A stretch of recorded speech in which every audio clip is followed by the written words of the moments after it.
দর্শক, ঈদযাত্রার খবর জানাতে রাজধানীর সায়দাবাদ থেকে আমাদের সঙ্গে যুক্ত হচ্ছেন মুহাজির হক। মুহাজির, ভিড় এড়াতে অনেকে আগেভাগে বাড়ি ফিরছেন ঈদযাত্রা, কেমন চিত্র দেখছেন সায়দাবাদের?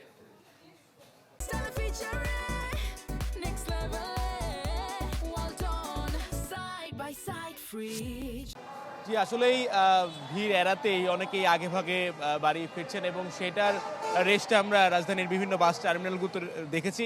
আমি এখন এই মুহূর্তে আছি রাজধানীর সায়দাবাদ বাস টার্মিনালে। একেবারেই জনপথের মোড় যেটি রয়েছে যেখান থেকে মূলত চট্টগ্রাম এবং দক্ষিণ পূর্ব অঞ্চলের যাত্রী যারা রয়েছেন সেই রুটের যাত্রীরাই মূলত এখান থেকে যাতায়াত করে থাকেন। আমরা এখন দেখতে পেয়েছি যে এখানে যাত্রী উপস্থিতি তেমন নেই, তবে মহাখালী বাস টার্মিনালে যেমন আমরা বাসের সংকট দেখেছিলাম, এখানেও অনেক যাত্রীরা বলছেন যে এখানেও পর্যাপ্ত পরিমাণে বাস নেই। অনেক বাস এখনও ফিলিং স্টেশনগুলোতে আটকে রয়েছে এবং এই ভোগান্তিটা এবার বেশ ভোগাচ্ছে যাত্রীদের।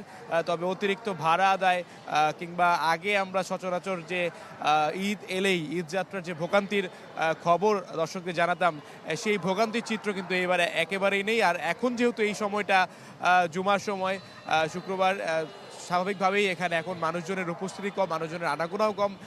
তবে যাত্রীরা বলছেন যে এই ঈদের এখনও যেহেতু প্রায় সপ্তাহখানেকের মতো সময় আছে, এর মধ্যে আগামী 2-3 দিনের মধ্যে যদি তেলের যে সংকট বা তেল নিতে যে ভোগান্তি, সেই বিষয়গুলো যদি সরকার আর একটু গুরুত্বের সাথে দেখে তাহলে হয়তো বা এবারের ঈদযাত্রা তাদের কাছে সবচেয়ে স্মরণীয় হয়ে থাকবে। কারণ এবার নির্বাচিত সরকার এবং তাদের কাছে সাধারণ যারা যাত্রী রয়েছেন, এটা তাদের কাছেও আসলে অনেক প্রত্যাশার এবং সেই প্রত্যাশার জায়গা থেকেই এই যাত্রীরা বলছেন যে আগামী কয়েকদিনের মধ্যে যদি এটা এই তেলের জন্য যে লাইনে দাঁড়াতে হচ্ছে